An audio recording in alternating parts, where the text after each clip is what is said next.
สบายดีพ่อแม่พี่น้องบรรดาแขกผู้มีเกียรติทุกท่านถือว่ามื้อนี้ก็เป็นอีกมื้อหนึ่งเนาะที่อาจารย์โปทงปังเพิ่นได้มาเยี่ยมยามเนาะโดนพอกันเทื่อนึงเพิ่นว่าเนาะโดนมาเยี่ยมยามเทื่อนึงเนาะก็สิบ่เว้าหลายใหญ่ห่างต่อไปก็สิมอบหน้าที่ทั้งศิลปินบ่าวพรศรี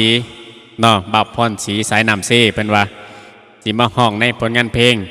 คิดฮอดแห้งเนาะจากปลายปากกาของทั้งอาจารย์ดอกเพชรเพิ่นได้เขียนเอาไว้เนาะบ่เป็นการชักช้าเสียเวลาต่อไปกับมาซื่นนำกันได้พี่น้องเด้อเนาะเซิ้นบัดนี้นักห้องเฮา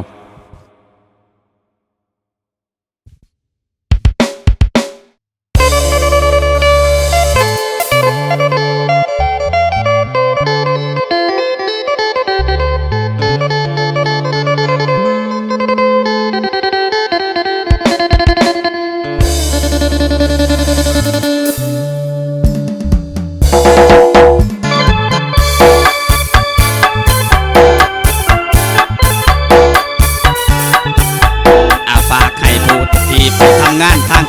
กทม.เด้อพี่น้องเด้อกดไลค์กดแชร์กันได้หลายและก็ USA ชะ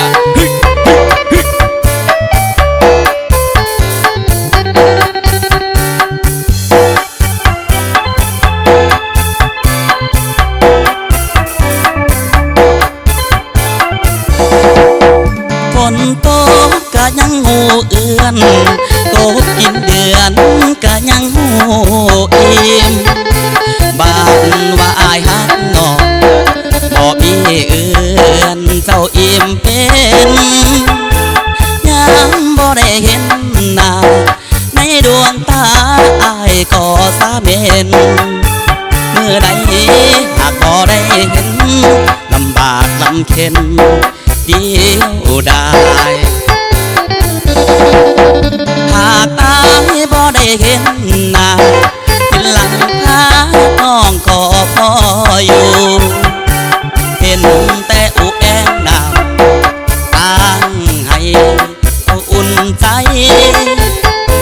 ฟังเสียงลมพัดเบาคือจังสาวเจ้าอย่างมาที่แท้เสียงลมผ่านไม้มันพาให้อายห่วงหา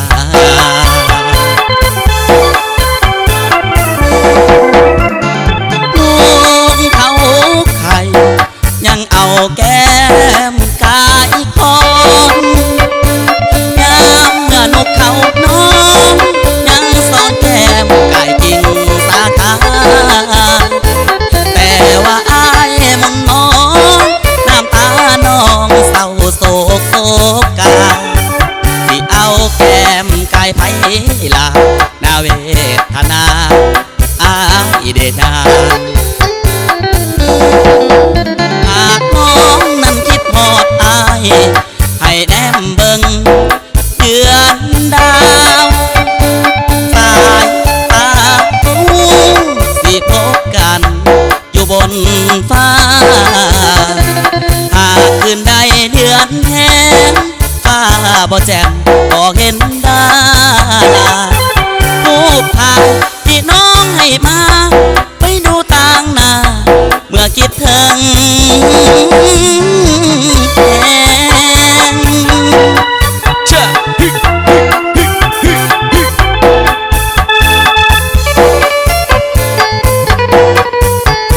ขอบใจคลิปก่อนเด้อคุณนาพาข้างพอสมควรเชื่อ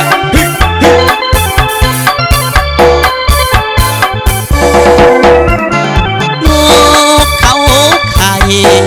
ยังเอาแก้มกายคนยามเมื่อนกเขาน้องยังสอนแก้มกายกิ่งสาขาแต่ว่าอายมนมองน้ำตาน้องเศร้าโศกกาสิเอาแก้มกายไผ่ลานาเวทนาอายเดนา